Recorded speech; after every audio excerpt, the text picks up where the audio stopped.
So hello dear students, welcome back to the Animal Kingdom classes.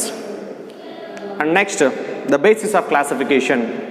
Among those 7 bases of classification, the next one is the pattern of complexities in various systems present in the body. So here we are going to take the example of 3 systems in which there are some differences in the pattern of these systems, such as the digestive system, circulatory system, and in the reproductive system. See, the organ and then the organ level of systems which began in lower organisms or the lower level of animals, such as the platyhelminths and then the aschelminths. Means, even though these systems can be seen in the higher organisms or the higher level of animals, but they began in the lower animals which belongs to the phylum platyhelminths and then the aschelminths. So, even though they began in the lower organisms, so only their complexity keep increasing from lower to the higher phylum. The lower phyla is the Porifera and the higher one is Chordata. So, from Porifera to the Chordata, complexity of these systems, that is organ and organ level of systems, they keep increasing from lower to higher phyla. The plural form of phylum is phyla. So let's understand this one by taking some examples. So these complexities which increases from one phyla to the other phyla, that is lower phyla to the higher phyla, can be considered as a basis of classification of animals. Let's see how.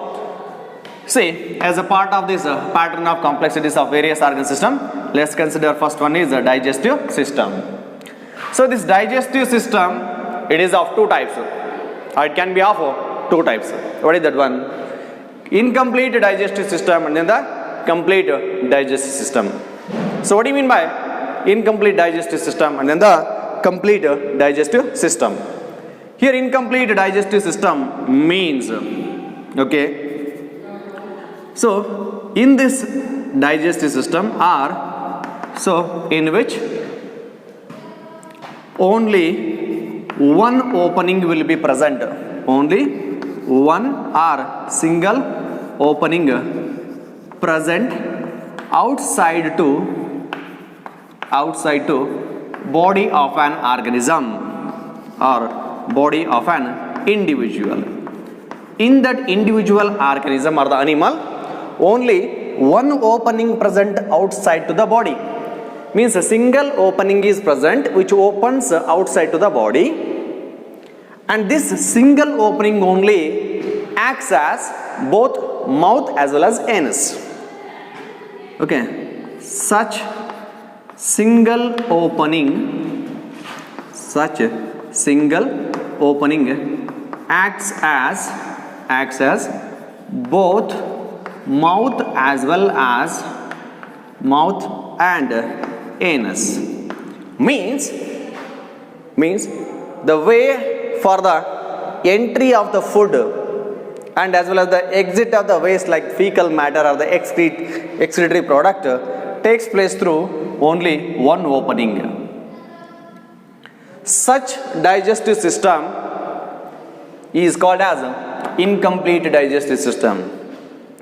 So digestive system of an animal or the individual having only one opening outside to the body, the same or the such single opening which acts as both mouth as well as the anus, then such digestive system is called as a incomplete digestive system. Here that single opening only acts as mouth also and anus also for entry of food and exit of waste. So that is what incomplete digestive system is. So what are the organisms which are the examples of having a incomplete digestive system? So here the examples you can write here. What are the examples here? That is coelenterate,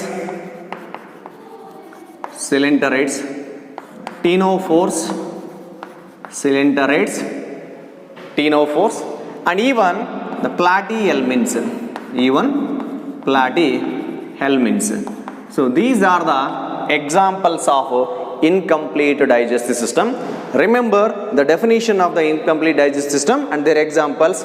The differentiation between the incomplete and complete digestive system will be asked for 2 marks in the PU examination, and the definition and then the examples are very important for the CET and NEET examinations. Okay, so this is what regarding the differentiation between the incomplete and then the complete digestive system. So let's see, what do you mean by complete digestive system when compared to the incomplete digestive system?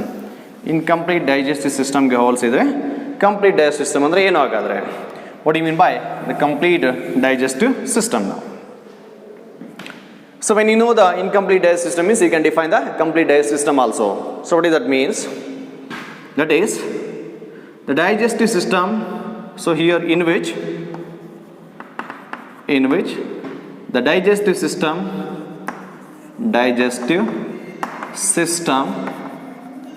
are alimentary canal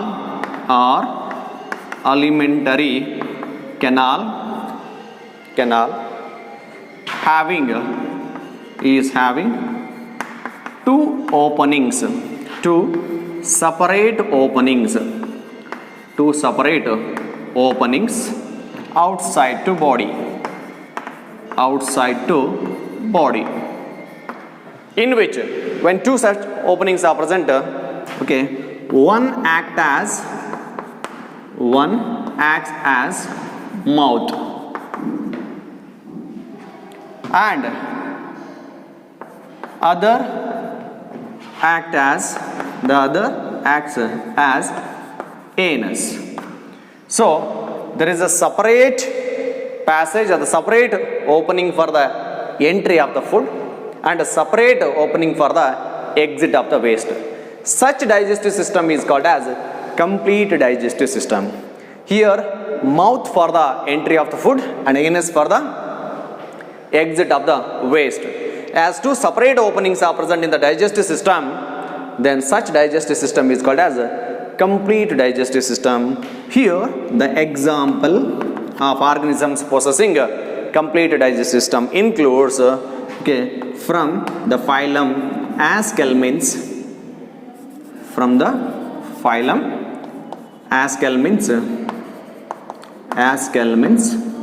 to up to chordata.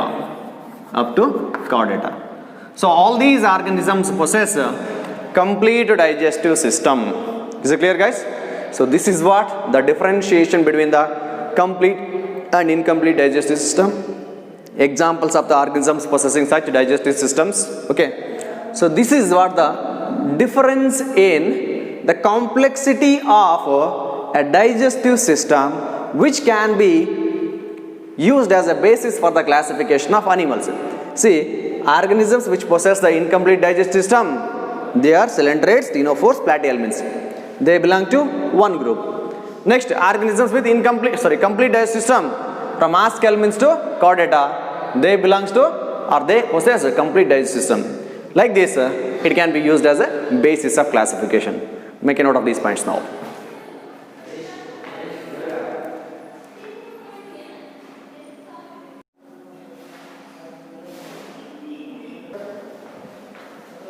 So next one is the second one is circulatory system. So like the digestive system, here circulatory system is also of two types. What are those means?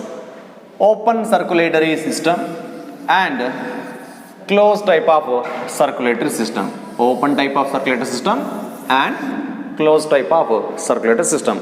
So what is the difference between these two means? Open type of circulatory system. So in open type of circulatory system, what happens here? The body cells and tissues, body cells as well as the tissues, bathed in or they get bathed in blood which is pumped out, the blood which is pumped out by heart.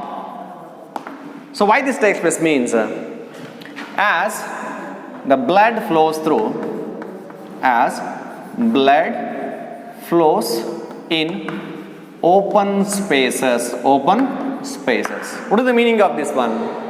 Here there are no blood vessels present for the circulation of the blood. So blood which is pumped out of the heart, or pumped out by the heart, directly fills the open spaces which are present in the body. So the cells and then the tissues of the body get bathed in that blood. So there is a direct contact. So there is a direct contact between the body cells and blood. Body cells and blood. And where the exchange of materials takes place in this type of circulation means, so this is what the second point. And the next is exchange of materials takes place between exchange of materials. So this exchange of materials takes place between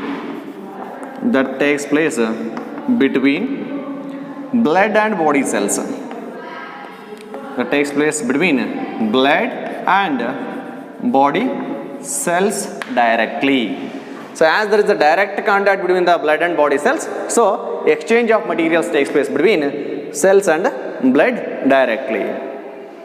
So this is what the open circulatory system is. So what do you mean by closed circulatory system? So in closed circulatory system, in closed type of circulatory system, blood pumped out or blood pumped out of heart, blood which is pumped out of heart flows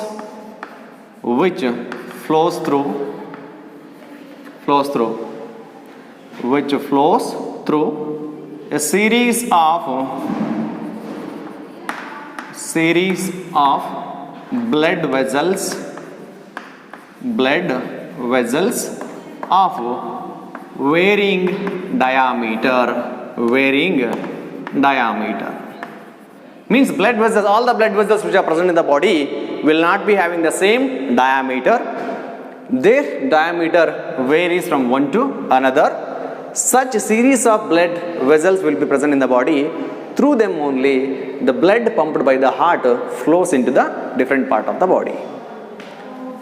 So what are those blood vessels?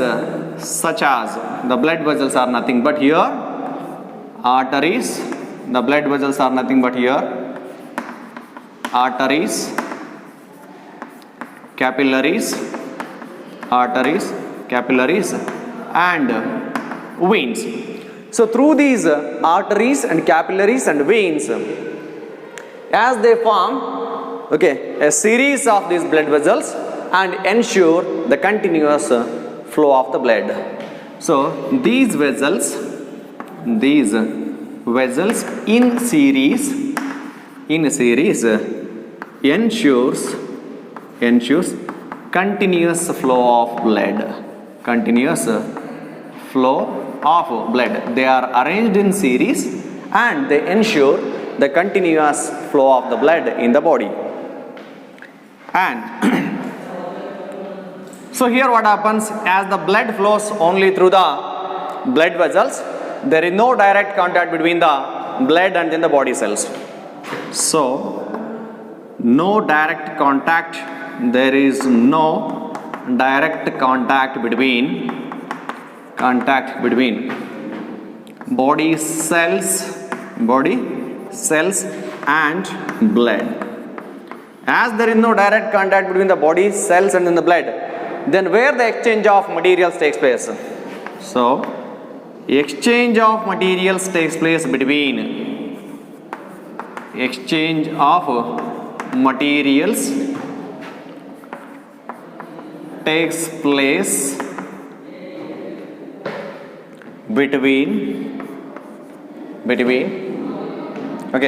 so where it takes place? Between blood and capillaries. blood and capillaries. So from the capillaries means from the blood or which takes place at the capillaries between the blood as well as the cells. What is the meaning of that one here? How come the exchange of takes place means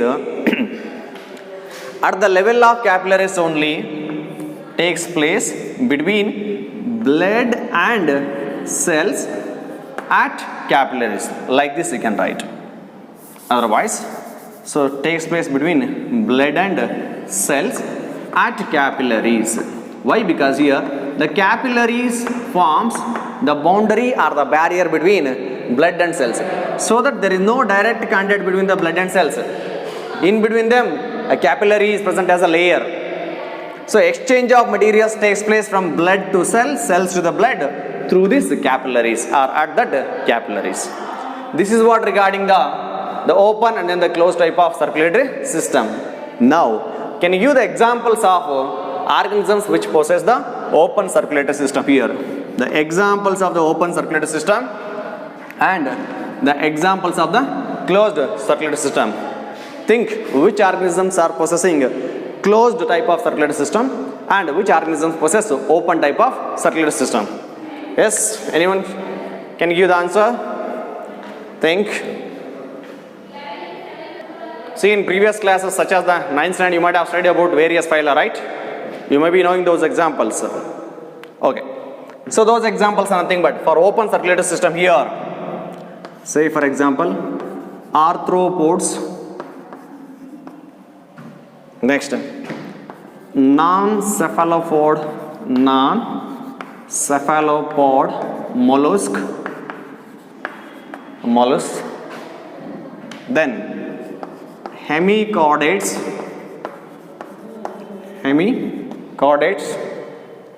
and also the tunicates. So what these organisms are, later we will come to know when we discuss regarding all 11 phylum. So clear? So just remember, examples for the open circulatory system are arthropods, non-cephalopod mollusk, hemichordates and tunicates.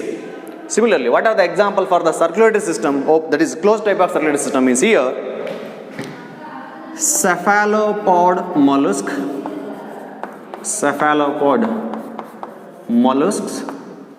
Next, annelids.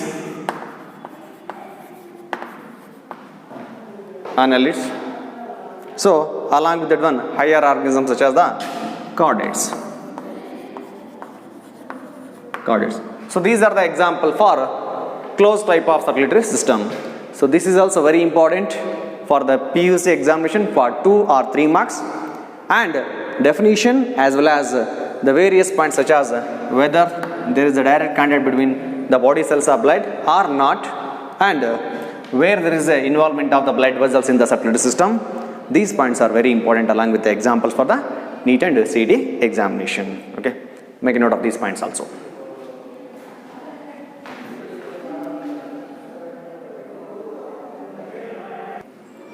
See, under the patterns of complexities in various systems, the last one is the reproductive system.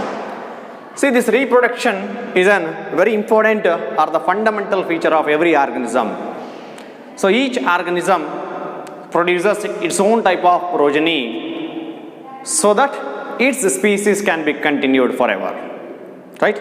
That is what the aim of each and every individual, or the fundamental duty and the feature of an individual to continue its species, so that the every organism that try to produce its own copy or its own type of offspring, so that its race or its own family or its own species can be continued in the nature. So here the type of reproduction which can be present in the animal kingdom or can be seen in the animal kingdom is of 2 types. That is asexual mode of reproduction, and the second one is sexual mode of the reproduction. Asexual mode of reproduction which can be seen in the lower animals or the lower level of animals such as sponges or poriferans and even the coelenterids. the cotyledons. So these are the examples of the organisms in which asexual mode of reproduction takes place. Similarly, the sexual reproduction, where there is a fusion of male and female gametes takes place in order to produce offspring, right? So such sexual reproduction is the predominant mode of reproduction and it takes place in higher animals. So this can be seen in the higher animals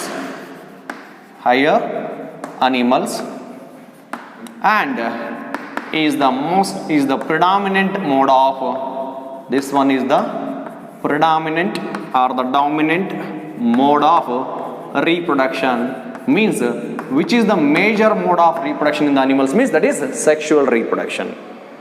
And asexual reproduction is limited only for the lower level of animals.